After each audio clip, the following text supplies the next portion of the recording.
गया, इस तरह के इदारे या कोई हायर एजुकेशन कमीशन के या मिनिस्ट्री जो सेंट्रल गवर्नमेंट की हैं उनके, वो सारे इदारे उसके तहत आते हैं।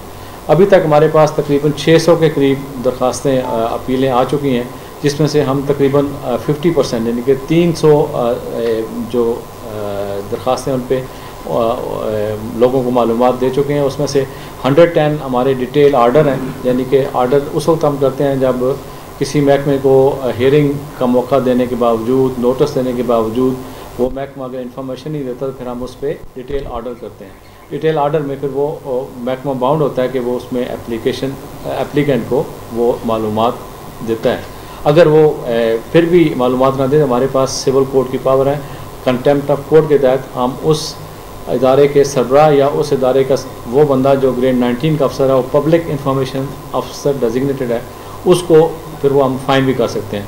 तो अभी तक तो अल्लाह का शुक्र है इस तक नौबत नहीं आई, काफ़ी हद तक गवर्नमेंट डिपार्टमेंट कोऑपरेट कर रहे हैं। शुरू में हमारी मुश्किलात थी क्योंकि ये नया एक्ट बना था और असल में हमारे यहाँ एक कल्चर है ना कि जो गवर्नमेंट ऑफिशियल होते हैं उनकी टेंडेंसी होती है कि हम इस इंफॉर्मेशन के मालिक हैं। हालांकि इस एक्ट का जो पर्पस था उसमें यह था गुड गवर्नेंस और ट्रांसपेरेंसी, यानी कि शफाफियत लानी है। उसके तहत जो भी मालूमात किसी अफसर के पास या गवर्नमेंट डिपार्टमेंट के पास होती हैं वो बेसिकली पब्लिक डोमेन पब्लिक की हैं, क्योंकि पब्लिक के फ़ंड से ही वो गवर्नमेंट का ऑफिस चल रहा है या उसका मेन मकसद आवाम की फ़लाह बहबूद है। अगर वो फ़लाह बहबूद नहीं करे तो इस वजह से उनका मसला हो जाता है। तो अभी तक जैसे मैंने बताया हमारे पास जितने केसेस आए हैं और हमारा एक्ट में बड़ा आसान तरीका है एक मालूमात को हासिल करने का। उसमें यह कि अगर आप किसी महकमे से कोई इतलात चाहते हैं तो आप पहले सिर्फ उस महकमे के सरबराह को या उस महकमे के जो PIO है, फॉर एग्जांपल फेडरल गवर्नमेंट में सेक्रेटरी होता है, हेड ऑफ द डिपार्टमेंट, और अभी तक हमारे कहने पे 110 के करीब जो महकमे हैं उन्होंने अपने PIO लगा दिए हैं, पब्लिक इंफॉर्मेशन ऑफिसर। वो जो पब्लिक इंफॉर्मेशन ऑफिसर की इंफॉर्मेशन है वो हमारी वेबसाइट है www.rti.gov.pk, उस पर उनकी लिस्ट मौजूद है। तो अगर आपको किसी मिनिस्ट्री से कोई इन्फॉर्मेशन चाहिए तो आप उनको उस PIO को, या अगर नहीं है तो उस सेक्रेटरी को एक पहला लेटर लिखेंगे। लेटर भी आई बाई पोस्ट, आप बिल्कुल रजिस्टर्ड पोस्ट के साथ एक सबूत रख लीजिए कि आपने इस तारीख को, मसलन आज 8 सितंबर है, 8 तारीख को आपने लेटर लिखा उसको। अगर आपको विदिन 10 वर्किंग डेज़, जो तकरीबन 14 दिन बन जाते हैं, अगर आपको फॉर एग्जांपल 22 सितंबर के बाद वो महकमा आपको जवाब नहीं देता तो आप हमारे पास अपील करेंगे। आफ्टर 10 वर्किंग डेज़ आप अपील करेंगे। अपील करने के बाद वो भी आपने सिंपल एक लिफाफे पे डाल के हमें अपील लेटर रजिस्टर्ड पोस्ट कर देना है। उसके बाद हमने कार्रवाई करनी है और हमारे पास इस एक्ट के तहत सिर्फ 60 डेज़ में हमने उसका फैसला करना होता है। अनफॉर्चुनेटली हमारा ये कुछ बैकलॉग हो गया कोरोना की वजह से, वरना हम बिल्कुल अपडेटेड थे। अभी कोशिश है कि हमारा 1-2 महीने में हम विदिन 60 डेज़ वाली लिमिट पे अमल दरामद करना शुरू कर देंगे। तो बड़ा आसान सा तरीका है और पब्लिक एम्पावरमेंट का तरीका है। इसमें आप जितने भी पब्लिक वेलफेयर के कोई प्रोजेक्ट हो, गवर्नमेंट फेडरल गवर्नमेंट का हो, प्रोविंशियल लेवल का, मैं दोबारा एक्सप्लेन कर दूँ क्योंकि मैं हर जगह ये लोग पूछते हैं कि हमारे एजुकेशन का या हेल्थ का या फॉरेस्ट का या एग्रीकल्चर का कोई मसला हो तो प्रोविंशियल गवर्नमेंट में, और KP का कमीशन माशाल्लाह बहुत एक्टिव है, वो करता है। लेकिन फेडरल लेवल का कोई भी महकमा हो उसमें तकरीबन 40 डिवीजन या 40 मिनिस्ट्रीज़ हैं और उनके आगे कोई corporation head of the department over 1000 बनते हैं।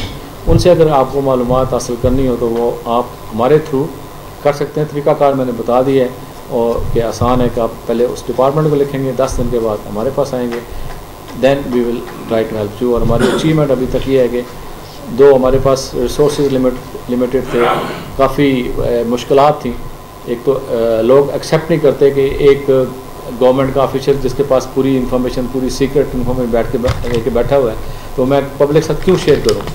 तो एक दो चीज़ें मैं आपको बता दूँ। हमारा एक एप्लीकेंट ने पूछा FBR से कि आप ये बताएं कि आपके पास टोटल सैंक्शन स्ट्रेंथ कितने हैं, कितने ऑफिसर, कितने स्टाफ के लोग हैं जो काम कर रहे हैं, कितनी पोस्टें फिल्ड हैं, कितनी खाली हैं, प्रोविंशियल कोटा क्या है, स्पेशल पर्सन का कोटा क्या है और ख़वातीन का कोटा क्या है।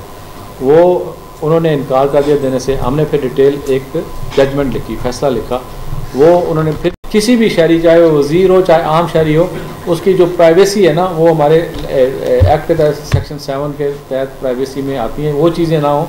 बाकी जो चीज़ आप पूछेंगे, अगर ऑलरेडी हाई कोर्ट में आ चुका है तो आप पता नहीं मैटर क्या है जो आप पूछना चाहते हैं, तो वो तो मिलना चाहिए। मैं जो भी एप्लीकेशन रिसीव होती है, हम उसी हफ्ते विद इन 3-4 डेज़ के स्पैन में हम एप्लीकेंट को एक्नॉलेजमेंट भेजते हैं कि आपकी दरख्वास्त ये है और ये अपील नंबर है, और आइंदा अगर रेफरेंस हो तो हम उसी दिन जब एक्नॉलेज करते हैं उसी दिन उस महकमे को नोटिस भेजते हैं कि विद इन 7 डे आप हमें इसका जवाब दें, वजह बताएं कि आपने ये जवाब क्यों नहीं दिया अभी तक। अगर वो 7 डेज़ के बाद भी जवाब ना आए तो हम फिर उसको ये कहते हैं कि फिर हम उनको हियरिंग नोटिस में बुलाते हैं। अगर वो हियरिंग नोटिस पे इन्फॉर्मेशन लें, ठीक है, अदरवाइज़ वो कहते हैं आके आर्गू ये होता है कि हम कहते हैं जी हाँ जी ये इन्फॉर्मेशन की नोयत है, आपने पता नहीं क्या पूछा, सेक्शन 5 की C-D पढ़ें, तो वो जब पढ़ते हैं खुद ही, हम नहीं कहते कि हम पढ़ते हैं, कहते हैं हाँ ये तो पब्लिक। मैंने कहा ये article 19A which is a basic human right, fundamental right to every citizen to get the information he seeks. आपकी पर्टिकुलर जो है ना उसके बारे में हम भी फैसले सिफारिश कर देंगे।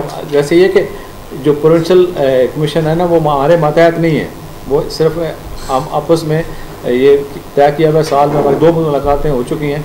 हम डिफरेंट इश्यूज़ पे जो डिफ़िकल्टीज़ हैं उस पर आपस में अभी तक सिर्फ पंजाब का, KP का तो हमारा, और सिंध का भी बन चुका है, एक दफ़ा सिंध वालों से मुलाकात हुई है, तो वो एक हमारा फोरम है, उसमें डिस्कस करते हैं। और अवेयरनेस हमारा जॉइंट वेंचर है, क्योंकि अवेयरनेस क्रिएशन जो है ना वो भी one of the function of the commission है। तो इस सिलसिले में हम पेशावर से कराची तक मुख्तलिफ सिटीज़ में, अब हमारा फोकस ये हो गया कि हर डिवीजनल हेडक्वार्टर में और डिस्ट्रिक्ट वाइज में, क्योंकि हम सिर्फ 3 लोग हैं, अभी काम हमारे लिए भी लिमिटेशन है, लेकिन हम अभी तक कराची से लेकर पेशावर में हम जा चुके हैं 2 दफ़ा। पेशावर में हमारा टारगेट ये होता है कि यूनिवर्सिटी में जाएँ, बार कौंसिल में जाएँ, प्रेस क्लब में जाएँ। ये 3 तो डेफिनेटली होते हैं, क्योंकि यही ओपिनियन मेकर हैं। जी हमारे पास है सिविल कोर्ट की पावर, मजिस्ट्रेट की का, तो डिस्ट्रिक्ट लेवल की, फॉर एग्जांपल अगर डिस्ट्रिक्ट प्रोविंस का है ना, तो आपको इन्फॉर्मेशन प्रोविंशियल डिस्ट्रिक्ट से मिलेगी। हमारा जो ना जो इस्लामाबाद कैपिटल टेरिटरी के DC के ख़िलाफ़, कमिश्नर के ख़िलाफ़ लोगों के केसेस आए हुए हैं और उन्होंने उनके जवाब भी दिए हैं। हमारे IG इस्लामाबाद से किसी ने ये पूछा रिसेंटली कि आप ये बताएं कि आप ये लोग सिक्योरिटी पे डिप्लाई किए हुए रहते हैं, ये किस कैटेगरी के कितने लोग हैं। एक हैं वो बाई डेजिग्नेशन, फॉर एग्जांपल मैं देता हूँ कि फेडरल मिनिस्टर होगा, मिनिस्टर ऑफ स्टेट होगा, कोई और बंदा होगा, उनको तो बाई डेजिग्नेशन मिलता है। कुछ उनको स्पेशल लोगों की, एक सुप्रीम कोर्ट की जजमेंट थी जिसमें यह था कि अगर किसी शहरी को ख़तरा हो जान का तो वो दरख्वास्त देगा, उसकी स्पेशल कमेटी एक उन्होंने बनाई थी, वो जैसे GIT बनती है ना, अगर वो कमेटी कहेगी हाँ इसका जो डिमांड है जेन्युइन है तो उसको प्रोवाइड करें, तो वो लिस्ट भी हमने उनको कहा, उन्होंने वो दे दी। तो हमारे जो फेडरल कमीशन है ना, all the federal government department, ministries, corporation, even up to the extent कि अगर कोई ऐसी NGO है जिसने फेडरल गवर्नमेंट से कोई फैसिलिटी ली हो या वो under federal government law register हुई हो, NGO के बारे में भी आप इंफॉर्मेशन ले सकते हैं। लेकिन आपकी जो पर्टिकुलर क्वेश्चन है कि डिस्ट्रिक्ट आप फॉर एग्जांपल KP का डिस्ट्रिक्ट है तो आपका वो रजिस्ट्रेशन KP कमीशन के अंदर आएगी, वो हमारे में नहीं आएगी। लेकिन हमारे ICT यानी कि इस्लामाबाद कैपिटल टेरिटरी, उसमें कमिश्नर हो, DC हो, IG हो, उसके बारे में हमारे पास अच्छे खासे 30-40 के करीब केसेस ऐसे हैं जो पुलिस, ICT और CDA उसके बारे में